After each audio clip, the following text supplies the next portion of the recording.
Well, welcome back again, friends, to this episode of the Healthy Christian Leader Show. And I'm here today with Tim Smith. We're carrying on our conversation around holistic beings as human beings and holistic health and thinking about ourselves as incarnational beings. So, Tim, we've been off to a great start already about theology and the body and care for others, care for ourselves.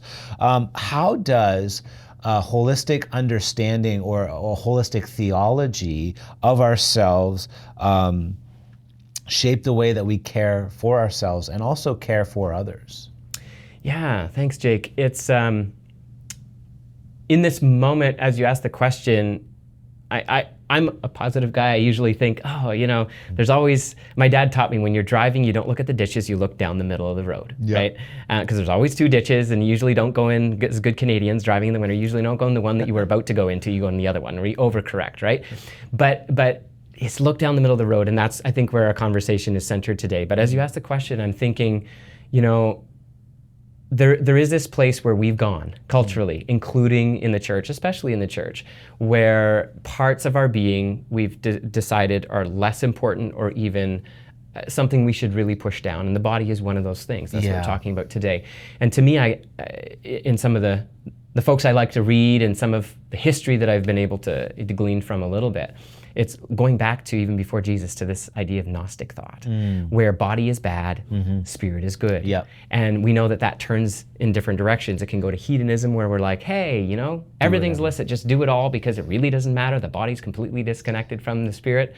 And, as Christians that got involved in allowing Gnostic thought in, it was like, well, whatever, and we'll pay our penance and do, say confession, whatever, and we'll get to this place where we're all fine.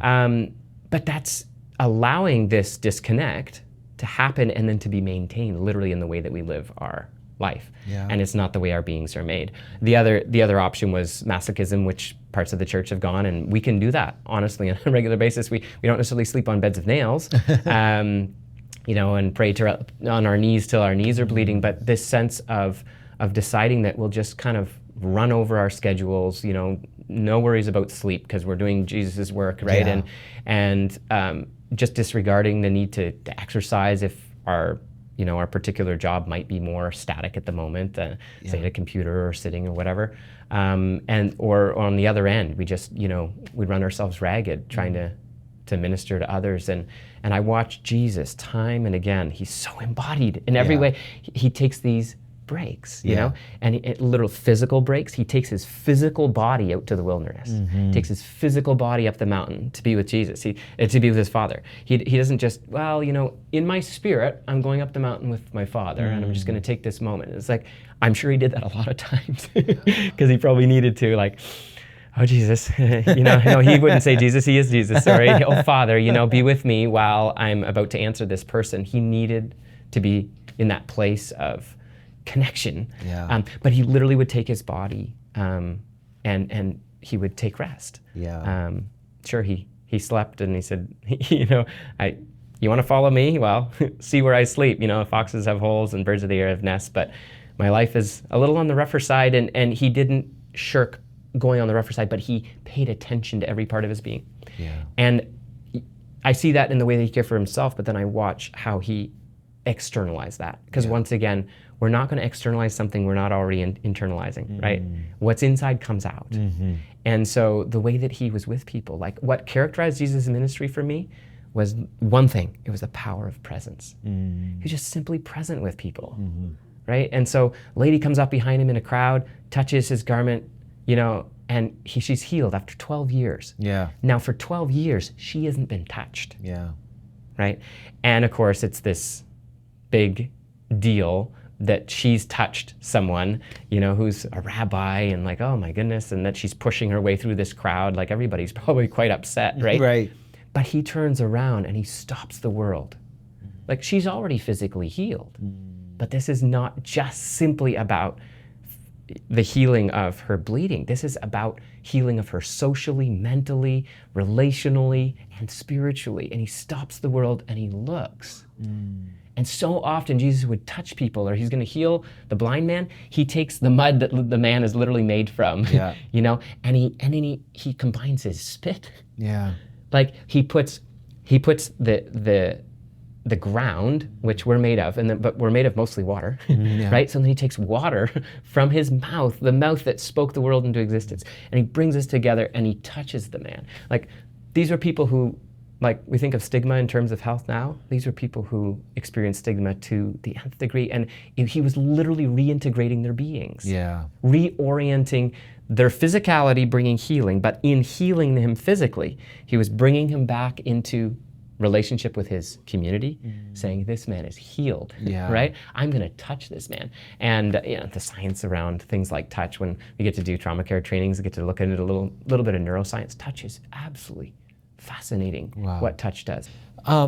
Tim, what do you think it looks like to submit the care of our bodies to Christ? And obviously, Paul talks about our bodies are a temple of the Holy Spirit.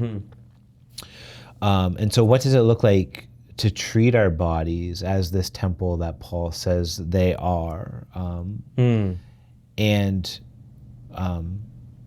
to allow the Spirit to minister through us as well? What does that look like if we are talking about this side of us that we've somewhat ignored, or just given less attention to, but I would say, ignored in a lot of ways. You mentioned even just not taking seriously the needs of sitting all day and needing to move. What does it look like to say, okay, Christ, I'm going to actually submit the care of my body to you? So Gnostic thought, body bad, spirit good. There's been, since that time that was heightened during the Enlightenment in a real way that's pervaded into the church, is this sense of a spiritual physical divide. Right. Yeah. And so I think part of it is saying to myself, to Tim, and I have to do it on a regular basis, you do not have a disconnect between spirit and physical in terms of your being, nor of the reality that you're living in today. If there's one, it's not healthy and it's not intended to be. And so seeking to see those two connected and starting from there, I know it's a bit of a kind of a theological perspective of it, but just reminding myself there is not a disconnect. And then the other disconnect that comes from Gnosticism and the Enlightenment too is this idea of sacred and secular. And that's been a big one for me too, and reminding myself there is not a disconnect. And so this is my answer when you ask the question, is this sense of everything is sacred. Right? One of the most sacred things I can do, one of the most holy things, to use another word that I can do, one of the most important things, and sometimes my wife is literally the one, Tim, get out the door and get on your bicycle, because she knows me, my mental health, the challenges that I've had. She knows that my body needs to move. She knows that I'm sitting, at a computer doing work. She knows that I'm going to be a better husband, a better father to our kids. I have two that are lively and full of energy, 7 and 3 years old. That's awesome. And she knows that about me. She's known me for 13 years, and she can see that in me. So having somebody close to me like her is helpful, and it's that accountability with her and a few other people that really helps me. So starting with, okay, there is not a disconnect. If there is one, it's not supposed to be there. Everything is sacred. So one of the holiest things, like I said, just to kind of repeat myself, sometimes is honestly to go on a bike ride. And I go on a bike ride and live in a beautiful place in the Annapolis Valley, and on days when the sun is shining, even if it's raining, going through the valley and seeing the vineyards and the trees and the birds and whatever. And it's just this place of me and God that is so important to me. And I'm realizing it's not a luxury. We'll get to chatting about later a little bit about specifically about self-care and of our bodies, but it's kind of the question you're asking now is, this is not a luxury. It's not an add-on. It's actually literally caring for, yes, the body that I've been given to steward the temple, like you said. It's a gift from God. What do we do with gifts? Especially in the presence of the giver, we open them, we appreciate them, we're thankful for them on a regular basis.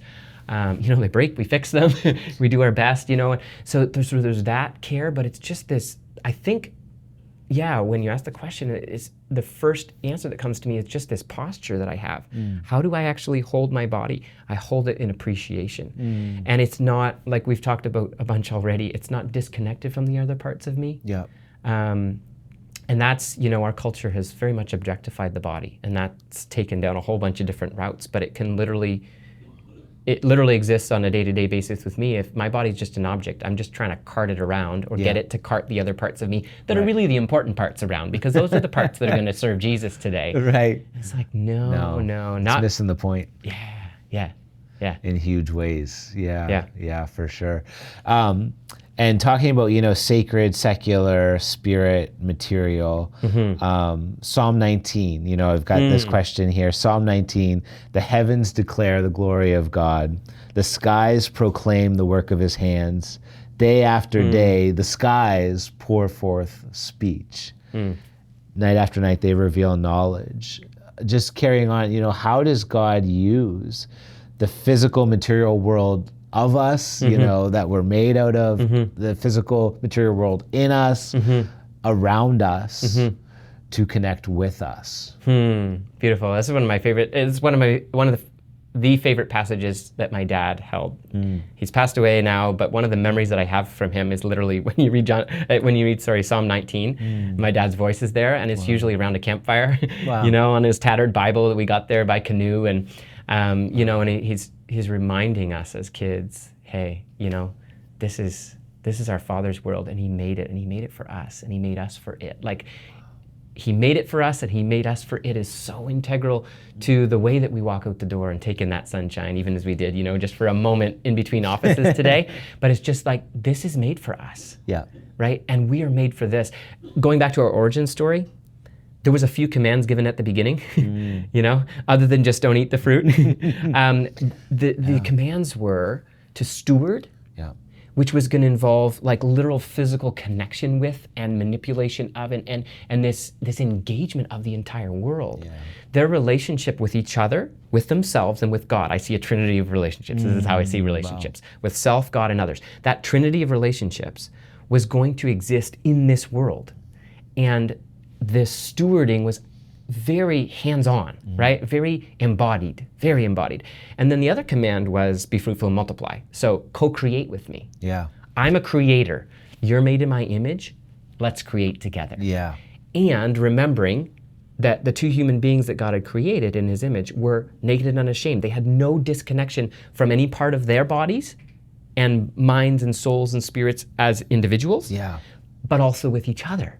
So I don't know that, Jake, if I can find a place that's more centered to find the different parts of myself again, or the different parts of community, like how do I connect with you or connect with the most vulnerable, than going out in creation. Than going out in the world that was designed for us and we were designed for. Not just to sit, watching, but literally to get our hands in the dirt, like I like to do with my kids this time of year. A little garden, but like get your hands in the dirt, get it under your fingernails. I mean, I find science is so fascinating. I'm not a scientist myself, but everything I learned. So actually our feet being in the soil, we're actually getting good properties from the soil. It can affect our mental health. We're like, how does that work? And we're not here for a science lesson, but like we can dig into that stuff and it's so fascinating. Like we're literally designed to be, that's so like feet in the soil, physically connected with this earth.